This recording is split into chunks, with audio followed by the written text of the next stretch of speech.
हे मतदाराचं डिपॉझिट कोणत्या बँकेला दिलं पाहिजे? आता कुठल्या बँका आपल्या समोर? एक बँक आहे आमची बँक आहे, ज्याचे प्रमुख मोदीजी आहेत, ज्याच्यामध्ये मी आहे, ज्याच्यामध्ये दादा आहे, ज्याच्यामध्ये अतुल बाबा आहे, ज्याच्यामध्ये मरंदाना आहे, इकडे मंचावर बसलेले सगळे लोक आहेत.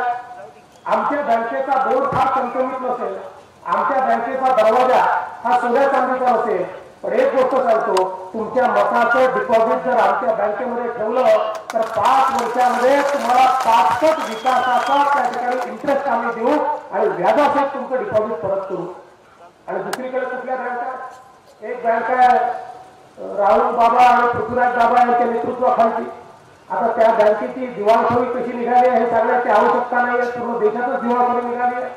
दुसरी बँक आहे पवार साहेबांची, अजितदादांची, त्या बँकेची काही वेगळी परिस्थिती नाही आहे. बंधू भगिनींनो, या बँकांची इतकी दिवाळखोरी निघाली आहे, बाहेरचा बोर्ड सुंदर आहे, चमचमीत आहे, ऍडव्हर्टाइजमेंट चांगली आहे, पण आतमध्ये गेल्यानंतर तिथे जर मताचं डिपॉझिट ठेवलं तर डिपॉझिट तुम्ही ठेवल्यानंतर व्याज तर सोडा, तुमचं डिपॉझिट देखील तुम्हाला परत करणार नाही.